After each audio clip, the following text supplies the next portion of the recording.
마가복음 10장, 마가복음 10장,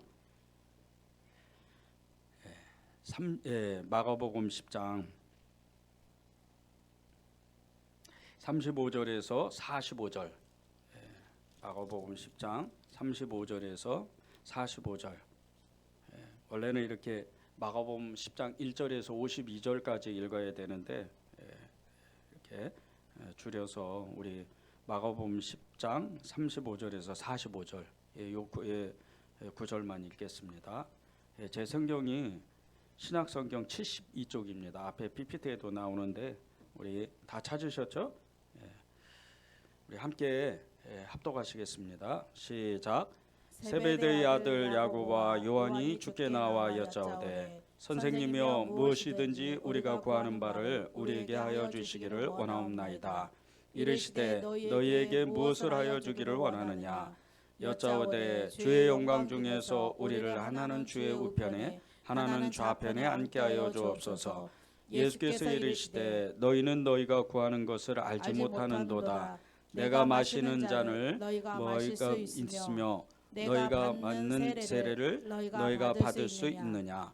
그들이 말하되 할 수 있나이다. 예수께서 이르시되 너희는 내가 마시는 잔을 마시며 내가 받는 세례를 받으려니와 내 좌우편에 앉는 것은 내가 줄 것이 아니라 누구를 위하여 준비되었든지 그들이 얻을 것이니라.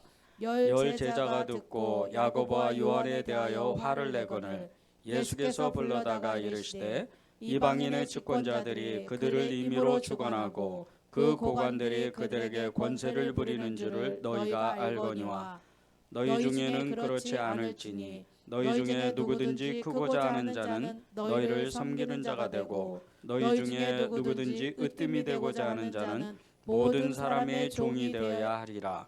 인자가 온 것은 섬김을 받으려 함이 아니라 도리어 섬기려 하고 자기 목숨을 많은 사람의 대속물로 주려 함이니라. 아멘.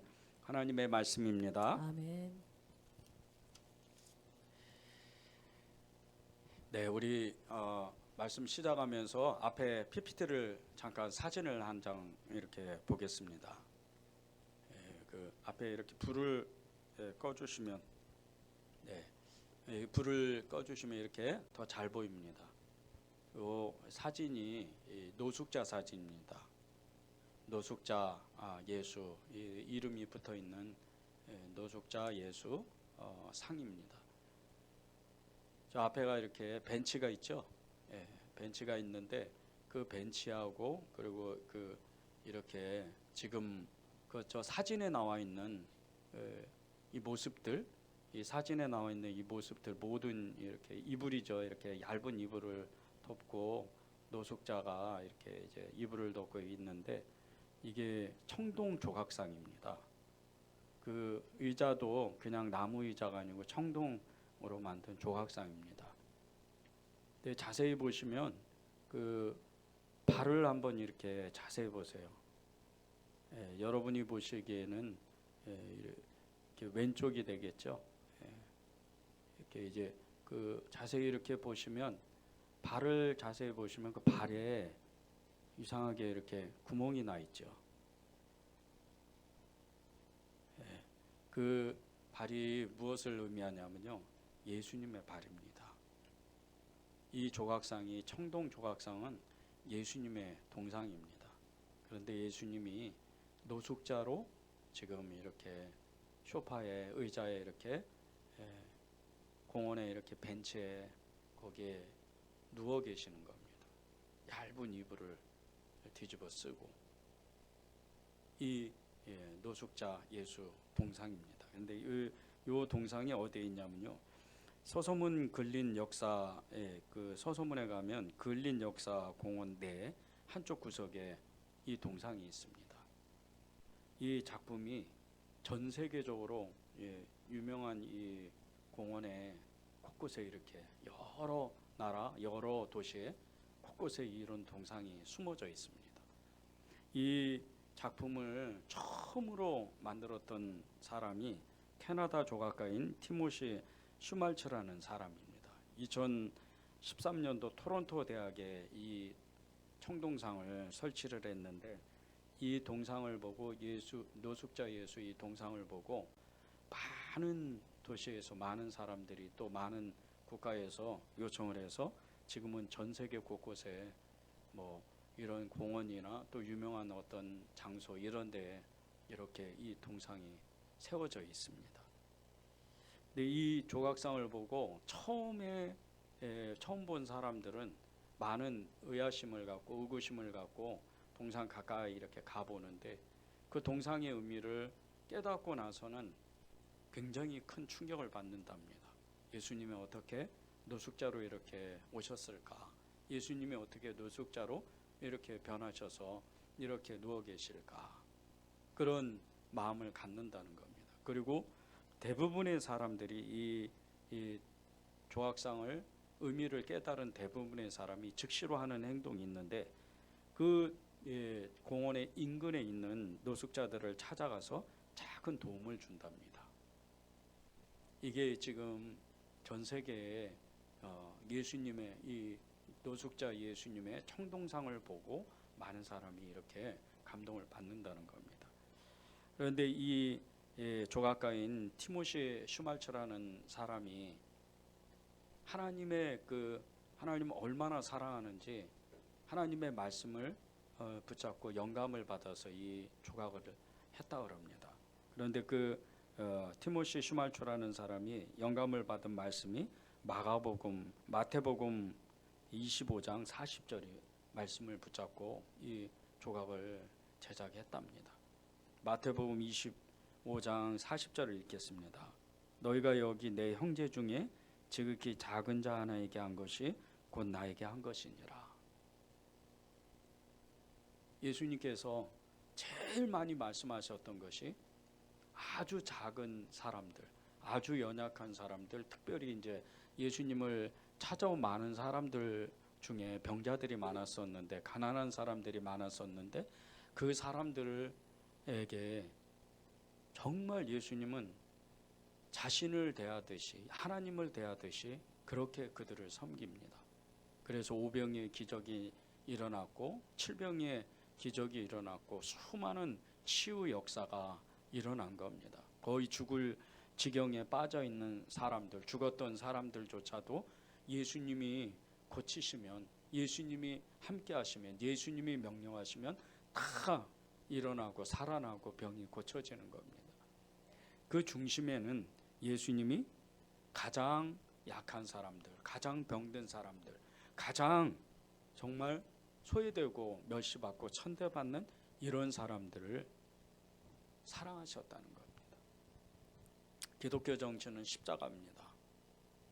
여러분이 다 아시는 이 십자가, 여러분이 정말 그토록 정말 이렇게 붙잡고 싶고 또 여러분이 그렇게 그토록 정말 사랑하고 싶은 그 주님, 그분의 그 주님은, 그분의 정신은 십자가라는 겁니다. 예수님의 십자가, 그 예수님의 십자가를 정확하게 알아야 우리의 삶이 변화된다는 겁니다. 네, 이제 불을 켜주셔도 될 것 같아요.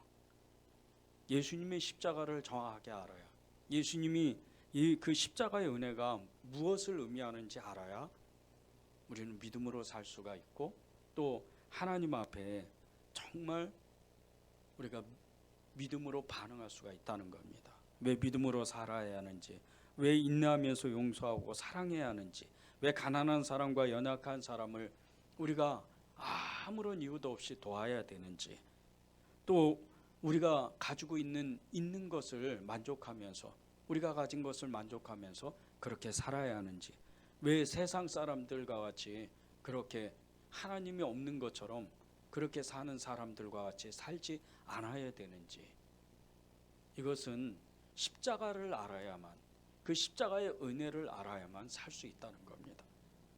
우리가 세상 속에서 살면서 믿음으로 반응하면서 십자가를 알지 못하면, 십자가의 그 은혜를 알지 못하면 우리는 어쩔 수 없이 세상 사람들과 같이 그렇게 살아간다는 겁니다. 자기만 아는 인생이 되고 다른 사람에 대해서 인색하고 다른 사람에 대해서 배려가 부족하고 오히려 적대적인 사람이 되고, 그냥 나 하나만 만족하는 그런 삶을 살아간다는 겁니다. 십자가의 은혜를 알지 못한다면. 그래서 우리가 믿음으로 살려면 예수님의 십자가를 알아야 됩니다. 여러분은 예수님의 십자가를 얼만큼 알고 계세요? 그렇게 예배도 많이 드렸고 성경도 보았고, 그리고 우리가 정말 기도도 많이 했고, 찬양도 십자가의 찬양에 관련된 찬양이 엄청 많잖아요. 그런데 내가 알고 있는 이 십자가는 도대체 어떤 십자가일까? 내가 알고 있는 이 십자가는 어떤 능력을 가지고 있을까? 여러분의 삶을 그 십자가가 변화시켰나요? 여러분의 그 삶을 십자가가 움직이고 있나요? 여러분의 삶이 변화됐다면, 여러분의 삶이 여러분의 의지와 상관없이 정말 하나님의 뜻하신 대로 그렇게 여러분이 살고 있다면 여러분은 십자가의 능력을 아는 사람입니다. 여러분은 십자가의 능력을 정확하게 붙잡은 사람입니다. 그러나 여러분이 여러분의 생각대로 여러분의 삶을 산다면, 그러면 아직은 십자가가 어떤 능력이 있는지, 십자가의 그 비밀이 무엇인지 아직 여러분은 아직 모르는 겁니다. 예수님께서 제자들에게 3번씩이나 자기가 어떻게 죽을지, 어떠한 죽음을 정말 죽게 되는지 그것을 3번씩이나 이야기를 했습니다. 그것이 마태복음 8장 31절에서 34절, 9장 30절에서 32절, 10장 32절에서 34절에 3번씩이나 말씀하셨는데, 제자들은 예수님이 말씀하시는 것을 도대체 이해를 하지를 못하는 겁니다.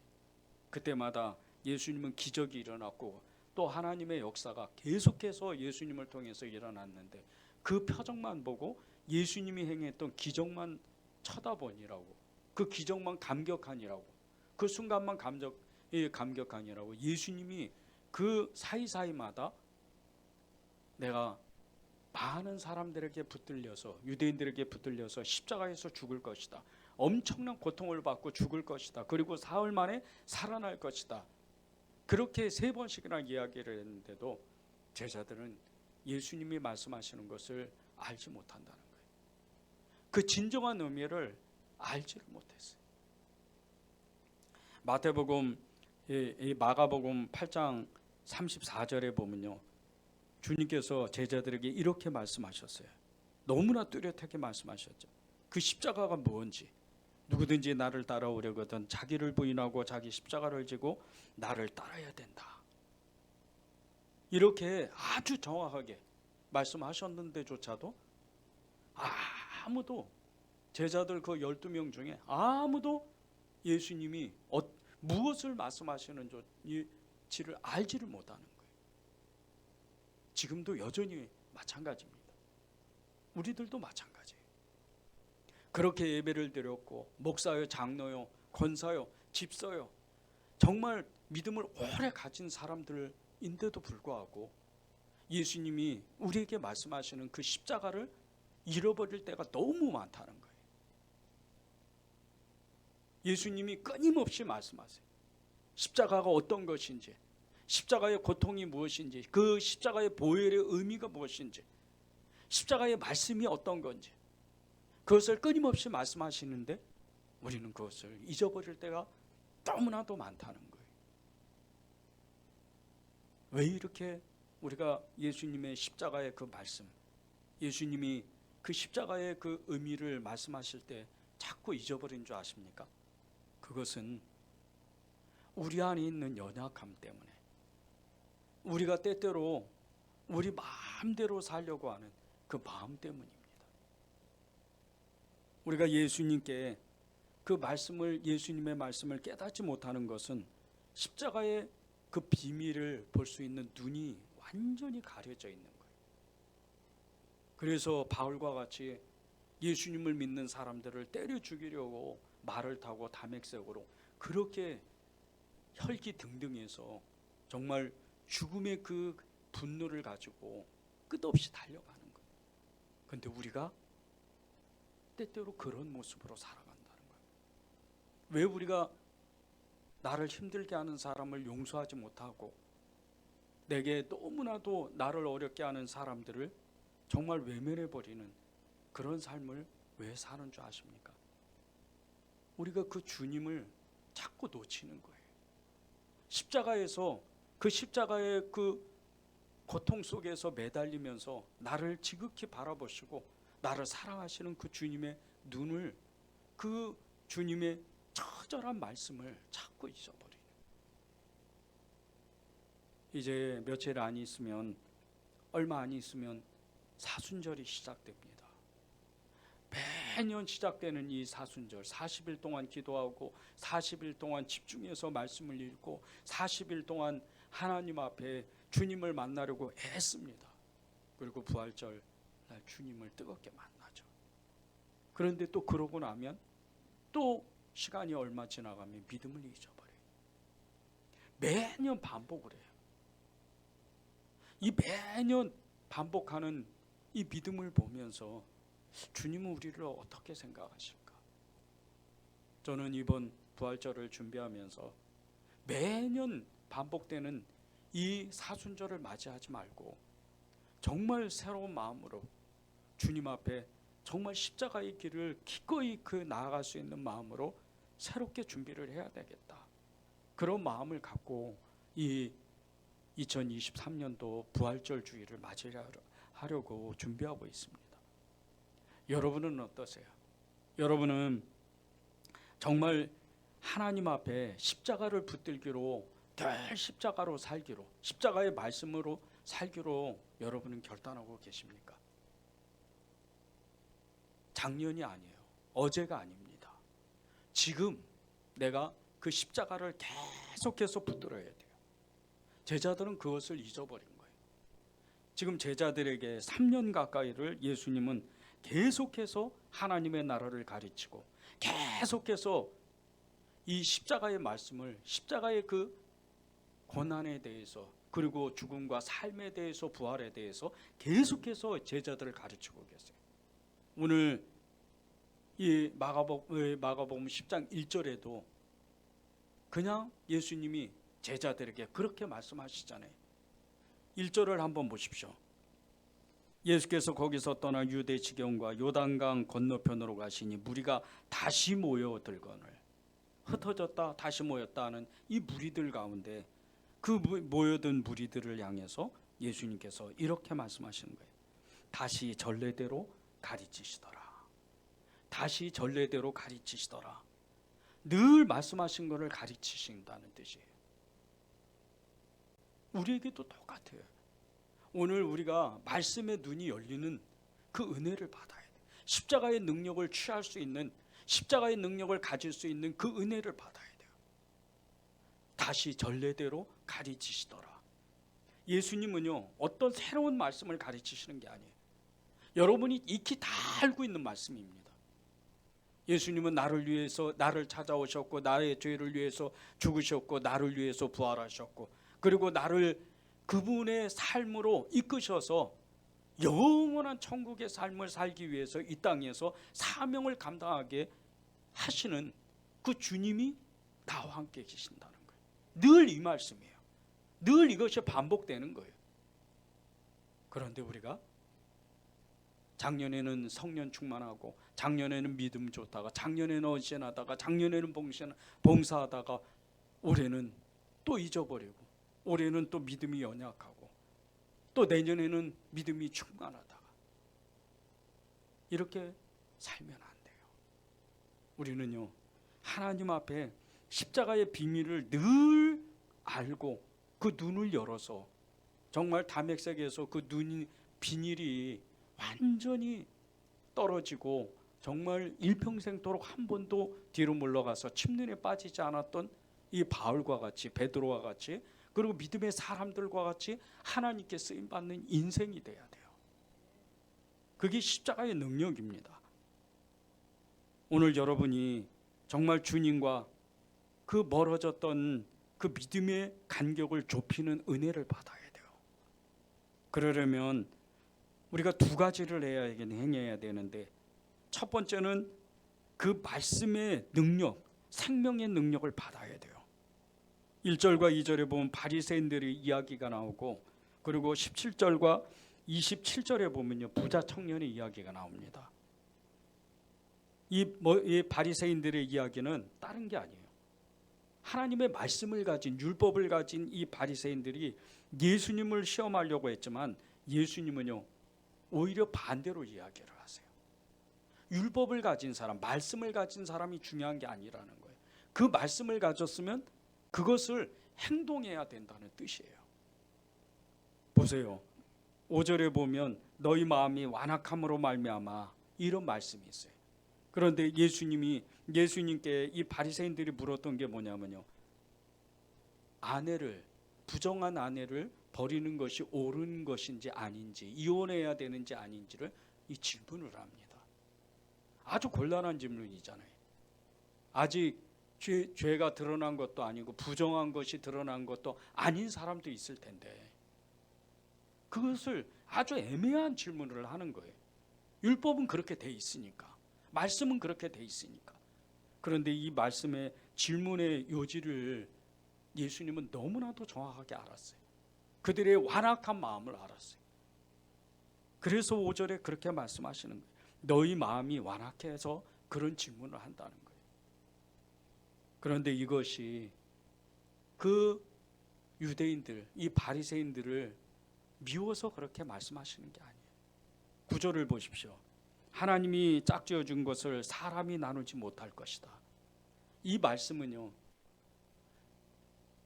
율법은, 말씀은 그렇게 돼 있는데, 정죄하라고, 죽이라고, 부정한 여인을 돌로 치라고 말씀했는데 예수님은 그렇지가 않다는 거예요. 하나님이 짝지어 준 것은 사람이 가를 수 없다. 이 뜻은 하나님이 정해주신 그 은혜는, 하나님이 정해주신 이 부부관계는 떨어질래야 떨어질 수가 없다. 용서할 수 있다는 거예요. 사랑할 수 있다는 거예요. 이해할 수 있다는 거예요. 용납할 수 있다는 말씀이에요. 율법은 그렇게 돼 있지만, 정죄하라고, 돌로 치라고, 때려 죽이라고 했지만 하나님은 그런 마음이 아니라는 거예요. 예수님은 그런 마음이 아니라는 거예요. 될 수 있으면 용서를 해라. 그런 말씀을 하시는 거예요. 호세아 보세요. 호세아가 부정한 아내 고멜을 용서했던 것이 율법이었습니까? 말씀이었어요? 아니에요. 주님이 말씀하시니까, 하나님이 말씀하시니까 용서하는 거예요. 주님의 마음을 알았기 때문에.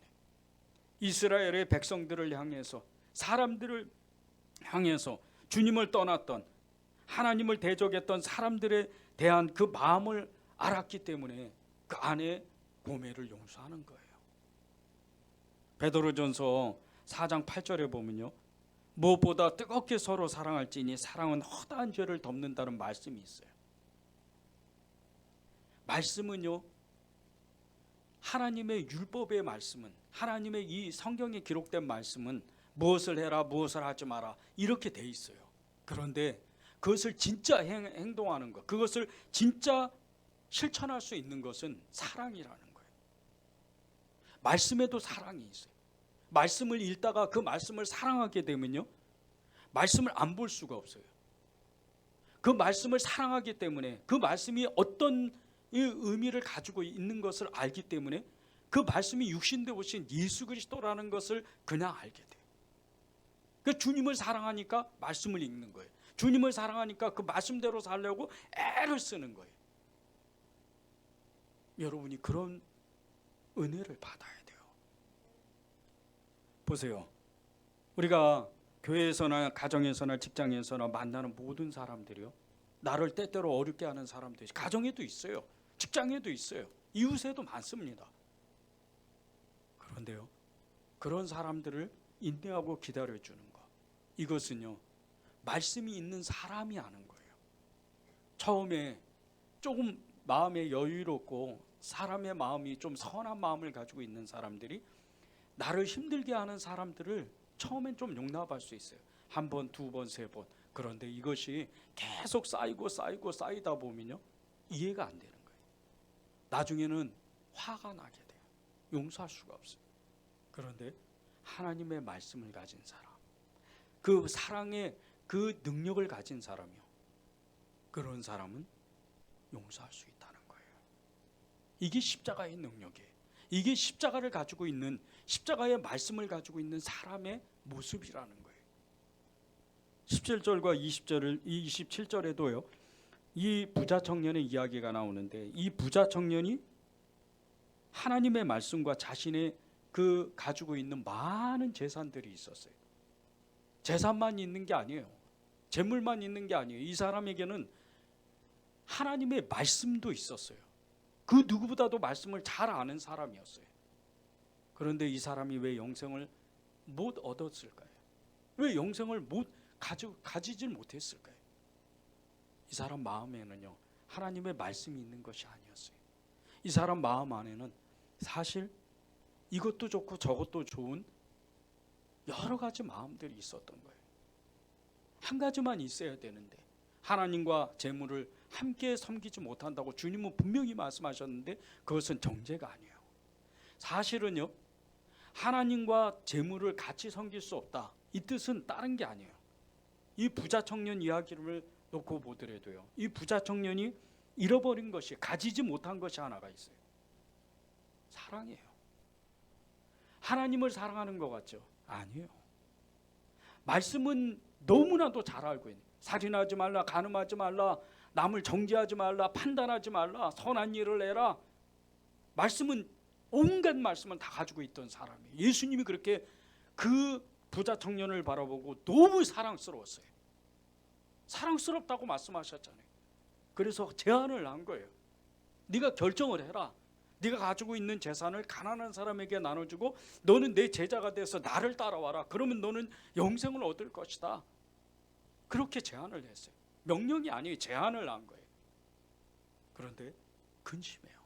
왜 근심을 해요? 이 부자 청년이 근심하는 이유는 다른 게 아니에요. 예수님도 믿고 싶고, 내가 가진 것도 그냥 갖고 싶고, 그리고 하나님을 아는 지식도 그냥 가지고 싶은 거예요. 바리새인과 다르지 않아요. 사두개인과 다르지 않아요. 유대인들과 다르지 않는 거예요. 하나님은 이 부자 청년을 너무나 사랑하셨어요. 예수님은. 그래서 그 부자 청년에게 영생을 주고 싶었던 거예요. 예수님을 따라갔으면요, 바디메오 같이, 그리고 그 수많은 믿음의 사람 삭개와 같이, 그리고 또 아리마대 요셉과 같이 부자였잖아요. 많은 믿음의 사람들과 같이 절대 돈 없어지지 않아요. 재산 잃어버리지 않아요. 오히려 그것을 가지고 하나님의 일을 하게 만들어요. 그런 사람이 바나바잖아요. 바나바는 구브로의 엄청난 부자였어요. 사도들 앞에, 제자들 앞에 자신의 모든 재산을 내놓았어요. 그리고 이 바나바가 얻은 것이 무엇이에요? 교회의 지도자예요. 그리고 재산이 잃어버리지 않았어요. 오히려 교회 지도자가 되니까 하나님의 능력을 행하는 사람이 돼요. 교회에 큰 영향력을 해치는, 이런 영향력을 끼치는 이런 사람이 되는 거예요. 부자 청년도 그런 사람이 되면, 그런 축복을 받을 만한 사람이었어요. 예수님을 따라갔다면 그렇게 하나님은 그에게 능력을 주었을 거예요. 십자가의 그 엄청난 능력을 그에게 주었을 거예요. 그런데 이 부자 청년은 따라가지 못해요. 부자 청년이 예수님께 질문했던 영생에 대한 질문이 너무 허황된, 너무 욕심적인, 너무나도 정말 그 마음에 그 욕심으로 가득 찬 질문밖에 안 되는 거예요. 무엇을 하여 영생을 얻으리까? 이 17절의 질문은요, 무엇을 하여야 영생을 얻으리까? 이 질문을 주님께 하려면요, 하나님, 저의 모든 것을 십자가의 그 은혜로 저를 부인하고 주님 앞에 드리겠습니다. 이 결단을 먼저 하고 주님께 드려야 되는 질문인 거예요. 무엇을 해요? 주님, 제가 무엇을 해야 하나님 나라를 취할까요? 제가 무엇을 해야 제가 천국에 갈까요? 제가 무엇을 해야 정말 영생의 삶을 저기뿐 아니고 여기서도 제가 살 수 있을까요? 이 질문이 정말 하나님 앞에 큰 기쁨이 되고 하나님 앞에 정말 하나님 그 응답받는 질문이 되려면 우리는 하나님 앞에 나를 부인하고 우리의 십자가를 짊어질 각오를 해야 되는 거예요. 이 질문을 받은 주님께서 무엇을 하라에 영생을 얻으리까? 이 질문을 받은 주님이 얼마나 기뻐하셨는지 몰라요. 그의 마음을 알면서도 기뻐하셨어요. 주님은 똑같은 질문을 우리에게 합니다. 주님은 우리에게 하셔요. 너는 무엇으로 영생의 삶을 살고 싶으냐? 너는 무엇으로 정말 영생을 취할 수 있으냐? 다른 게 아니에요. 주님을 따라오라는 거예요. 우리를 부인하고 우리 스스로의 우리 자신을 부인하고 주님을 따라가기만 하면 돼요. 그 결단만 쓰면 되는 거예요. 바리새인과 이 부자 청년의 공통점이 한 가지가 있어요. 말씀을 가졌으나 그들은 행동하지를 못해요. 하나님의 말씀을 가졌지만 하나님께서 주신 축복을 가졌지만 그들은 순종하지 못해요. 이게 부자 청년과 바리새인들의 공통점이에요. 야고보서 2장 26절에 이런 말씀이 있습니다. 영혼 없는 몸이 죽은 것 같이 행함이 없는 믿음은 죽은 것이라. 영혼 없는 그 몸이 죽은 것 같이 행함이 없는 믿음은 죽은 믿음이라는 거예요. 우리가 십자가의 그 능력, 십자가의 그 비밀, 십자가의 그 놀라운 은혜, 그것을 날마다 살아가고 우리의 평생토록 그것이 역사가 나타나려면요, 우리는 하나님의 말씀을 듣는 즉시로 그 말씀이 사실이고 그 말씀이 생명이고 그 말씀이 하나님이시라는 것을 우리 스스로의 삶으로 보여줘야 돼요. 그것을 나타내야 돼요. 어떤 사람에게는 기도하라고, 어떤 사람에게는 예배드리라고, 어떤 사람에게는 선을 베푸라고, 어떤 사람에게는 인내하라고, 어떤 사람에게는 용서하라고, 어떤 사람에게는 사랑하라고 하나님은 말씀하세요. 그러면 그 말씀을 받으면 우리는 즉시로 행해야 돼요. 작심삼일이라고 그러죠. 1월이 되면, 매년 1월이 되면 우리가 계획하고 우리가 어떤 일을 하려고 딱 결단을 해요. 그런데 3일만 지나면 참 이상하게도 3일만 지나면 그것이 온데간데 없어져요. 예수님을 믿는 우리도 성경을 읽는다고 결정을 하잖아요. 올해는 꼭 일독을 해야지. 그리고 이제 성경을 하루 이틀 3일 딱 읽다가 4일째가 되면 이상하게 이렇게 진행이 안 돼요. 왜 이렇게 될까요? 왜 그것이 진행이 안 될까요? 우리 마음의 결단이에요. 하나님의 말씀도 똑같아요. 하나님의 말씀을 떨어졌을 때, 내 심령에 떨어졌을 때 우리의 마음에는요 4가지의 마음밭이 있어요. 길가밭이 있고 돌짝밭이 있고 그리고 가시밭이 있고 좋은 옥토밭이 있어요. 그런데 우리의 마음밭 가운데 항상 우리가 마음을 갈아 계속 기경하고 엎어야 하나님의 말씀이 계속해서 자라나는 거예요. 처음에는 조그만 아주 작은 나무가 되겠죠. 그 나무가 자꾸 자라요. 큰 나무가 됩니다. 열매가 맺어지고 새들이 깃들이는 것 같이 엄청난 역사가 일어나요. 그런 우리의 마음밭이 돼야 돼요.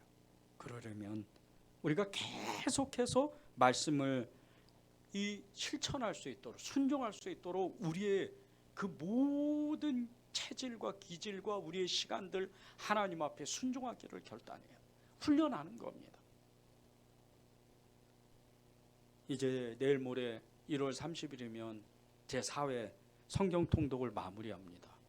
저는 여러분들이 성경을 다 읽도가지는 못했지만 여러분들이 계속해서 개인적으로 성경을 읽는 것을 알고 있어요.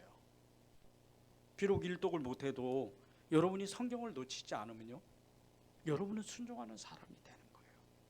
이게 굉장히 중요해요. 처음에는 완독을 할 수가 없어요. 어떤 사람은 그래요. 그런데 내가 또 실패하더라도 5회, 6회, 7회 계속 내가 도전하겠다, 이 마음으로 가면요, 어느 날 갑자기 넉 달이 딱 지나면, 120일이 지나면 성경을 통독할 그런 감격을 누릴 때가 있어요. 저도 처음에 성경을 읽을 때 정말 좀도 쑤시고 너무 힘들 때가 많았어요. 그런데 한 번 읽고 두 번 읽고 세 번 읽고 계속 읽다 보니까 어느 순간서부터 성경이 저를 찾아오신다는 걸 알아요. 저를 붙드신다는 걸 느꼈어요. 여러분이 그렇게 됩니다. 그런데 그것이 순종에 있어요. 말씀을 내가 말씀대로 살기로, 말씀대로 순종하기로 결단하는 그 순종에 있다는 거예요. 신발을 만드는 중소기업체인 토즈라는 이 회사가 있어요. 이 회사가 처음에는 아주 작은 중소기업이었어요. 신발만 제작하는 이런 회사였는데, 지금은 신발뿐 아니고 가방, 의류, 이런 엄청난 세계적인 명품, 이 다국적 기업이에요. 세계적인 글로벌 기업이에요, 이 토즈 회사가. 그런데 이 회사를 일으킨 사람이 그 회사의 이 회장뿐만 아니고 평사원부터 입사해서 19년 만에 이 회장을 도와서 이 토즈라는 이 다국적 기업, 세계적인 글로벌 기업을 일으킨 사람이 있어요. 그 사람 이름이 스테파노 시니치라는 사람입니다.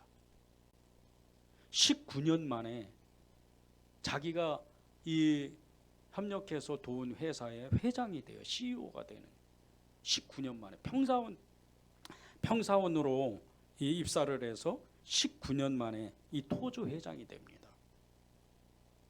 그런데 이 스테파노가 이 토즈의 회장이 되기까지 얼마나 많은 노력을 했는지 몰라요. 그가 아침부터 저녁 늦게까지 정말 열심히 일을 했어요. 회사에 처음 입사해서 이 중소기업이었던 토즈에 입사해가지고 아주 작은 일부터 시작을 했어요. 어느 신문사 기자가 이 스테파노 회장에게 인터뷰를 요청했는데, 그가 이렇게 이야기를 했습니다. 처음 1년은 부자재 부서에 있었습니다. 토즈 제품의 핵심인 가죽부터 열심히 배웠습니다. 회사가 너무 작으니 3년에서 5년 차에 여러 가지 일을 했습니다. 거의 모든 부서를 돌아다녔죠. 마케팅, 광고, 구매, 인사, 재무 등등 정말 안 해본 일이 없습니다. 그 후에 회장님을 모시고 직접 일을 하기 시작했습니다. 그때부터 주로 전략회의, 해외 시장을 개척하는 일을 했습니다. 그룹 내에서 정말 성실한 마음으로 실무 능력을 인정받아서 92년도에 미국 전문가로 현재 파견되기도 했습니다. 미국에서 브랜드 마케팅 영업을 담당하면서 2000년도에 토즈를 밀라노 증시에 상장시키는 큰 일도 했습니다. 한국과 중국 그리고 아시아를 그 시장을 급성장시키면서 끝내는 이 CEO 회장까지 올라가는 그런 큰 역사를 만들어냈습니다. 이렇게 인터뷰를 했어요. 그런데 이 토즈 회장이요, 이 스테파노 회장이 처음에 아주 작은 일부터 시작했다는 거예요. 그리고 그는 회사의 모든 일들을 다 경험해 본 거예요. 그렇게 경험하면서 가장 애를 썼던 게 아시아인들과 같이 유럽 사람과 같이 이 회사를 다닌 것이 아니고 아시아인들과 같이 아침에 새벽에서부터 밤 늦게까지 일을 했다는 거예요. 이 스테파노 회장이 새벽 1시에 자요. 그리고 아침 6시에 일어납니다. 그렇게 열심히 일을 해요. 승진할 때 대리에서 과장급, 이렇게 대리에서 과장으로 이렇게 승진할 때마다 그 직급에 따라서 자기가 할 일을 구분해요. 대리였을 때는 많은 사람들과 친분을 가지고 많은 사람들의 일을 도맡아서 했어요. 과장급으로 올라가기 시작해서는 사람들과 친화력으로 그 일을 나누어서 할 줄을 알았어요. 그리고 이제 정말 이사급으로 고급 인사가 되기 시작하면서부터 많은 사람들에게 자신이 그렇게 또 어느 자신이 존경하는 멘토에게 배웠던 것처럼 많은 사람들에게 멘토가 되는 훈련을 했어요. 이 스테파노 회장이요, 자기의 평생의 그 가치를, 최고의 가치를 사람들에게 좋은 평판을 받는 것이라고 그렇게 정의를 했어요. 이 스테파노 회장이 늘 평생토록 잊지 않았던 게 있어요. 지금은 이제 이 토주 회장이 바뀌었습니다. 그런데 이 스테파노 회장이 평생토록 늘 사람들에게 똑같은 모습으로 대했는데 그것이 열정, 웃음, 헌신이었다는 거예요. 늘 일에 대한 열정을 가지고 삶에 대한 열정을 가졌고 늘 사람들 앞에 자신의 그 어떠함에 상관없이 사람들 앞에 웃음을 던져줬다는 거예요. 그리고 회사를 위해서 자신의 삶을 위해서 헌신했다는 그 삶을 살았다는 거예요. 하물며 우리는요, 하나님의 사람들로서 우리가 어떤 삶을 살아야 되겠어요? 말씀을 들으면요, 정말 하나님이 나에게 말씀하셨다. 내가 성경을 읽으면 하나님이 지금 내게 지금 성경을 읽게 하셨다. 그 마음으로 이 토조 회장과 같이, 이 스테파노 회장과 같이 자신이 맡은 것을 열심히 하는 거예요. 이 스테파노 회장이 아주 작은 회사를 세계적인 글로벌 이런 엄청난 명품 브랜드의 이 다국적 기업의 회장이 되기까지는요, 자신이 맡은 모든 것, 그것을 성실하게 행했다는 거예요. 직분이면 낮으면 낮은 대로, 높으면 높은 대로, 더 직분이 상승하면 상승할수록, 승진하면 승진할수록 자신의 마음을 더욱 넓혔어요. 그리고 자신의 영역에서 거기서 성실하게 살았다는 거예요. 그런데 우리는요, 어떻게 살아야 되겠어요? 정말로 말씀을 우리가 진짜 하나님이라고 믿는다면, 말씀대로 살아야 믿음의 삶이라고, 십자가의 능력이라고, 십자가의 그 은혜라고 우리가 여겼다면, 우리가 믿는다면, 말씀을 읽는 즉시, 말씀을 듣는 즉시 우리는 그것을 그대로 살아내야 돼요. 그래야 우리의 믿음이 날마다 자라나는 거예요. 이 말씀대로 사는 것도요, 그 방향이 올바라야 됩니다. 올바른 방향을 잡아야 돼요. 35절에서 40절에 보십시오. 이 제자들이 뜬금없이 예수님은 지금 내가 십자가의 고난을 당하고 사흘 이제 죽을 것이다, 엄청난 고난을 받고 죽을 것이다 말씀하셨는데 조차도 불구하고 이 제자들은 지금 하나님 나라가 이루어지고 예수님 때문에 이 로마가 무너지고 이스라엘이 이제 하나님의 그 선민 택하신 나라가 되고 정말 엄청난 복을 받을 때 자신이 어떤 지위를 받아야 되는지 서로 싸우고 있는 거예요. 요한과 야고보가 예수님께 그렇게 질문하잖아요. 주님의 나라가 임할 때 주의 좌우편에 저희들을 세워주십시오. 이거는 말씀의 사람이 아니에요. 이거는 십자가를 모르는 거예요. 하나님의 나라가 임할 때요, 가장 주님이 눈여겨보시는 사람이 어떤 사람인 줄 아십니까? 가장 자기를 낮추는 사람이에요. 이건 주님이 하셨습니다. 이건 주님밖에 없어요. 이건 주님이 하신 일이에요. 저는 아무것도 아니에요. 그래서 바울이 그렇게 고백하는 거예요. 나는 무익한 종입니다. 내가 죽도록 일을 했고 정말 배가 4번이나 파선을 하고 그리고 엄청난 배고픔과 여러 가지 고난을 당하고 그리고 엄청난 무수한 매를 받고 거의 죽을 뻔한 적도 2번이나 있었는데 그런 엄청난 일을 평생도록 했는데도 이건 내가 한 일이 아니에요. 이건 주님이 나를 통해서 한 일입니다. 그래서 저는 무익한 종입니다. 이게 주님이 눈여겨보시는 사람, 이게 십자가를 가지고 있는 사람, 이게 십자가의 능력을 아는 사람이에요. 그런데 제자들은 지금 예수님께 자리를 요구하는 거예요.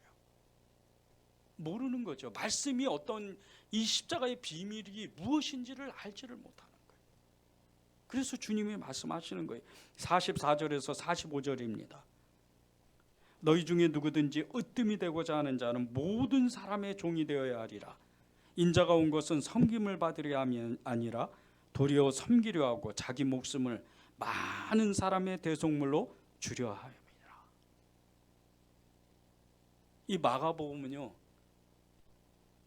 이 마가복음의 의미가 이 마가복음의 정말 이 마가복음을 통해서 하나님이 우리에게 가르쳐 주시려고 하는 게 이 사복음서 중에서도요, 종의 그 모습이 무엇인지를 알려주는 성경이 마가복음이에요.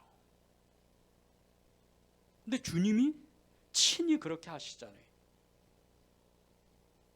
제가 몇 년 전에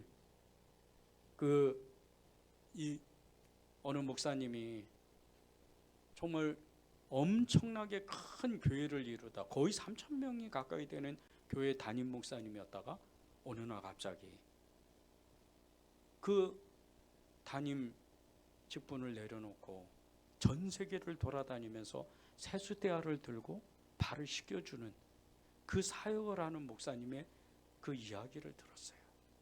그런데요, 이 목사님이 3,000명이나 가까이 되는 그 남아프리카 케이프타운 그 도시의 한 도시 안에서 가장 번화한 곳에 그 교회가 있었어요.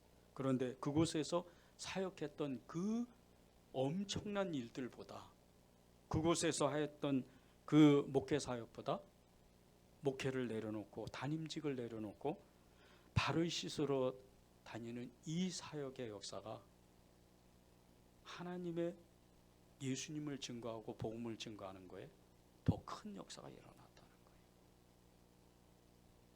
말씀대로 한 거예요. 예수님 발을 제자들의 발을 씻어 주시는 것 같이 그렇게 이 목사님도 말씀대로 그동안 내가 알았던 이 모든 성경의 말씀을 그냥 다 압축해서 보니까 사람들을 존귀 여기고 자신보다 낮게 여기고 어떤 사람이건 뭐 정말 노숙자도 만났을 테고요, 또 아픈 사람도 만났을 테고 가정주부도 만나고 회사원도 만나고 남녀노소 할 것 없이 그냥 여러 사람을 만났을 거예요.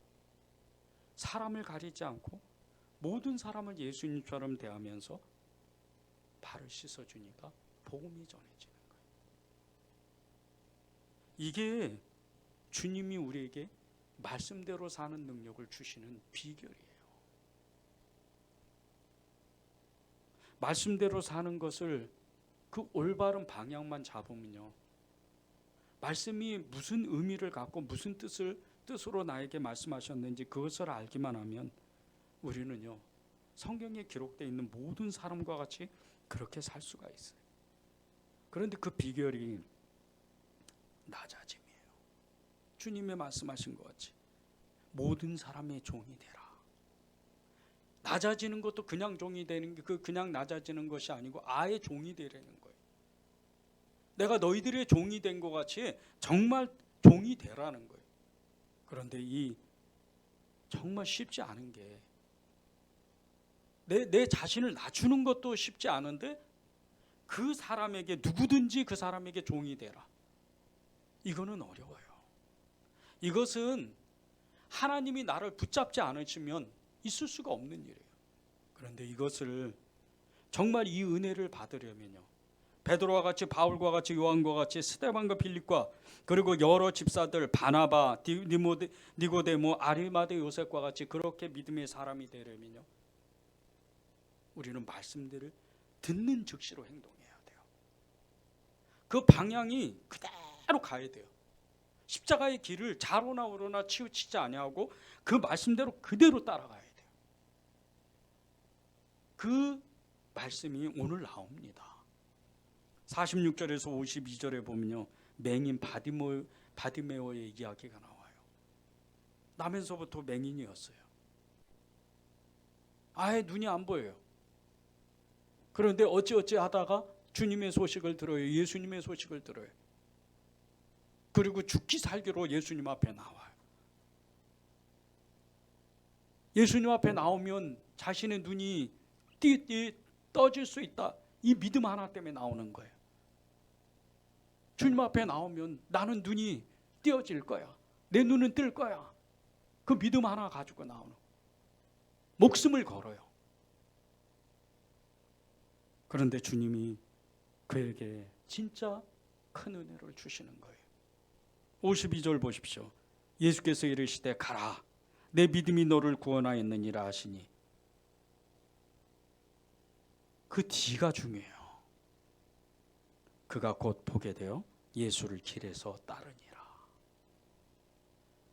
보는 것으로, 눈이 띄어지는 것으로 그것이 끝나는 게 아니에요. 우리는 다 지금 영적인 눈을 지금 뜬 사람들입니다. 여러분은요, 죽었다가 살아난 사람들이에요. 그거 아시죠?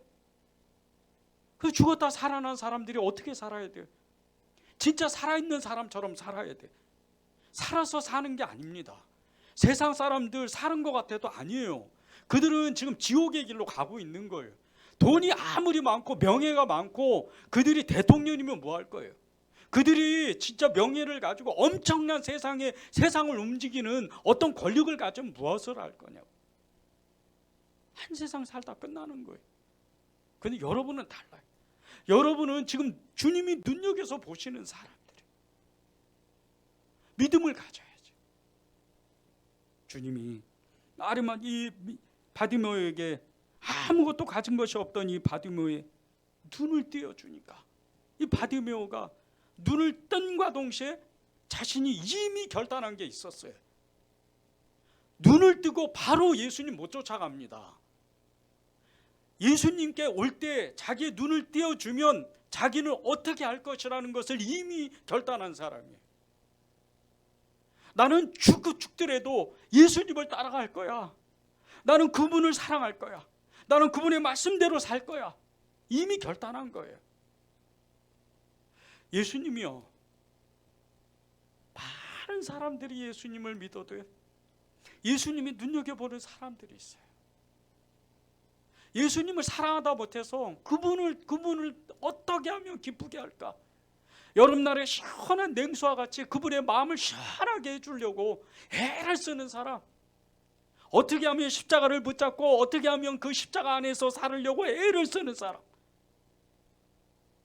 말씀대로 살려고 애를 쓰는 사람, 이런 사람을 예수님은 눈여겨서 보시는 거예요.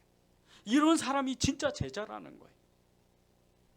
우리는 제자 많이 이야기를 합니다. 저 사람 믿음이 좋은 사람이에요. 그런데 몇 년 지나면 이 사람이 또 믿음이 없어져요. 그저 그런 사람인 거예요.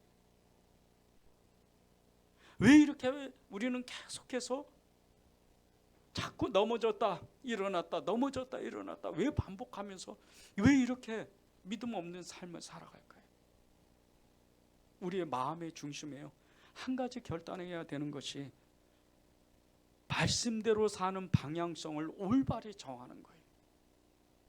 나는 십자가를 붙들고 나를 부인하고 그분을 끝까지 따라갈 것이다. 이 결단을 하는 거예요.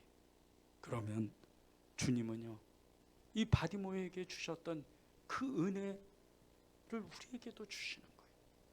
눈을 뜨자마자 보십시오. 예수께서 이르시되 가라.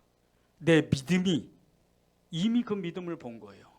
내 믿음이 너를 구원하였느니라. 이 구원을 지나서 그는 헌신을 해요. 주님을 따라가기로 결단을 해요. 그렇게 말씀하시니까 그가 곧 보게 되어 길에서 예수를 따르니라.